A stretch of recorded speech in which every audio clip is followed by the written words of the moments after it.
Hi சோனபிஸ், எனக்கு இந்த வீட்டுக்கு வந்ததுல இருந்து ஒரு பெரிய சந்தேகம். நான் எப்பவுமே அந்த ஆளுக்கு தண்ணி கொண்டே குடுத்தேன்னா குடிச்சதுக்கு அப்புறம் என்ன பார்த்து ஒரு வார்த்தை சொல்றாரு. அது என்னன்னே எனக்கு புரிய மாட்டேங்குது.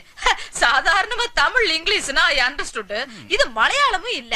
சுக்ரியானா குக்ரியானா ஒரு வார்த்தை சொல்றாரு. அது என்ன இளவனே புரிய மாட்டேங்குது. പറഞ്ഞോ പറഞ്ഞോ ചൊല്ലി ചൊല്ലി അപ്പൊ ചൊല്ലില്ലേ ചൊല്ലിച്ചപ്പാ കിടയബി അത് ചൊല്ലിയടാ ചൊല്ലിയടാ തന്നെ വാങ്ങി കുടിച്ചപ്പോൾ മേനോ ഞങ്ങളായി ചൊല്ലിയല്ലേ ചൊല്ലിയല്ലേ ഇതാണ് മേനോ ഞങ്ങളുടെ കുഴപ്പം. ഇത് തന്നെയാണ് മേനോ ഞങ്ങളുടെ കുഴപ്പം. അന്ന് പിള്ള സാറിന്റെ വീട്ടിൽ ടിവി കാണാൻ ചെന്നപ്പോൾ അവിടെ നിന്നിരുന്ന ജാനകിയുടെ കൈ പിടിച്ച് മേനോ ഞങ്ങൾ ഇത് എന്നെ പറഞ്ഞു. എന്നാ പറഞ്ഞു? എന്നാലും ഇത്രയ്ക്ക് ഞങ്ങൾ പ്രതീക്ഷിച്ചില്ല. കല്യാണമാവാത്തൊരു കന്നിപ്പെണ്ണിനെ നോക്കി മേനോ ഞങ്ങൾ ഇത് പറഞ്ഞില്ലേ? മഹാമോശം മഹാമോശം മഹാമോശം. അയ്യോ അയ്യോ അയ്യോ. എബി കളി നിർത്തി, മഴ, ഞാൻ ഇറങ്ങുന്നു. ഡാഡിയോട് പറഞ്ഞേക്കോ.